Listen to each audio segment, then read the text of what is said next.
लगभग अब 2 महीने पूरे होने जा रहे हैं जबकि मुफ्ती मोहम्मद सैयद साहब इस दुनिया में नहीं रहे।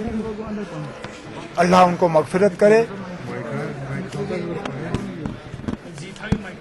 उनके गुजरने के बाद लगातार यहां खबरें पेश की गईं कि बस अभी कुछ ही दिनों का सवाल है, चौथे दिन के बाद होगा, 40वें के बाद होगा, बजट के बाद होगा। लेकिन हर बार जब यहां लोग तैयारी करते हैं कि बस अभी ऐलान होने जा रहा है, कुछ नहीं होता। अब हम सीधा सीधा बीजेपी और पीडीपी से पूछना चाहते हैं, जो आप 2 महीने में नहीं हासिल कर पाए, हमें और कितना इंतजार करना होगा हुकूमत के लिए? या तो आप हुकूमत बनाइए। अगर आप हुकूमत बनाने के लिए तैयार नहीं हैं तो मेहरबानी करके गवर्नर साहब को बताइए ताकि वो असेंबली डिसॉल्व करें और हम नए सिरे से इलेक्शन की तैयारी करें। इन हालात में रियासत को फायदा नहीं, रियासत को नुकसान है। और जम्मू कश्मीर जैसी रियासत में किसी तरह का अनसर्टेनिटी रहे, वो मुझे लगता है खतरे से खेलने के बराबर है।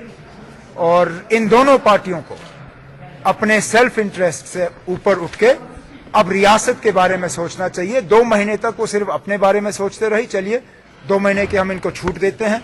अब अपने बारे में सोचने के बजाय उनको रियासत के बारे में सोचना चाहिए। गवर्नर राजभवन की तरफ से भी इशारा आया है कि वो अर्बन लोकल बॉडीज के इलेक्शंस कराने की तैयारी कर रहे हैं। अगर के अर्बन लोकल बॉडी इलेक्शंस हो जाते हैं तो हम उसके लिए तैयार हैं। लेकिन मैंने पहले दिन से कहा कि अगर पीडीपी और बीजेपी जो है वो हुकूमत नहीं बनाते हैं तो फिर हम असेंबली इलेक्शंस के लिए भी तैयार हैं। लेकिन ये प्रोग्राम जो है it's an ongoing organisational exercise which we have done from time to time. हुकूमत ना बनी तो जो आपका पुराना ऑफर था टू प्रोवाइड सपोर्ट आउटसाइड, अब हमारा पुराना ऑफर उस वक्त हमने पीडीपी के तरफ हाथ बढ़ाया था बीजेपी को इस रियासत से बाहर रखने के लिए। उस वक्त तो मुफ्ती साहब ने 1 मिनट भी इंतजार नहीं किया और हमारे ऑफर को ठुकरा दिया। आज नए सिरे से ऑफर करने का सवाल ही पैदा नहीं होता क्योंकि बीजेपी की तो उन्होंने एंट्री कर दी। आज श्रीनगर शहर में आरएसएस के शाखे हैं, आज जम्मू में हथियार लेके जुलूस निकाले जा रहे हैं, आज जम्मू में हमारे गुजर भाइयों के मकान जलाए जा रहे हैं, उन पे पुलिस की फायरिंग हो रही है।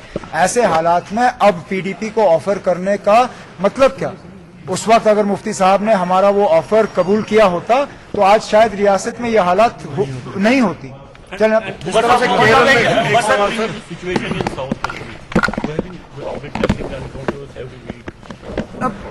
एनकाउंटर आज भी हुआ, एनकाउंटर पहले भी होते आए हैं। मुझे एनकाउंटर का इतना नहीं है जितना एनकाउंटर के बाद जो हालात बनते हैं उसका मुझे उसका तजवीज़ है।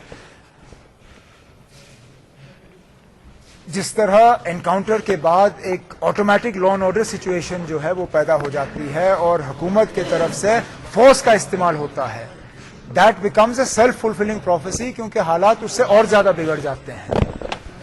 जाहिर सी बात है, एक पॉलिटिकल वैक्यूम में जिस सिचुएशन को पॉलिटिकली डील किया जाना चाहिए उसको एडमिनिस्ट्रेटिवली डील किया जा रहा है।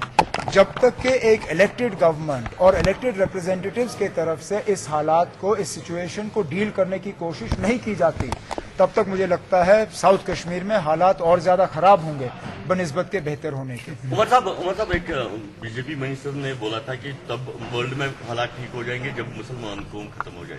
क्या कहना चाहते हैं आप? अगर ना मुसलमान कौम इतनी कमजोर कौम होती तो शायद बीजेपी के एक मेंबर के बयान से हम घबरा जाते। ये उनकी सोच की कमजोरी है। हमने हमेशा ये माना है कि हर मजहब को दोस्ती और भाईचारे के रिश्ता कायम करके एक दूसरे के साथ रहना चाहिए। इस तरह के बयानात से हालात बेहतर नहीं होते हैं, हालात बिगड़ जाते हैं। और बहुत अच्छा होगा अगर मोदी साहब इन जैसे फोर्सेस को जो है उनको काबू में लाएं।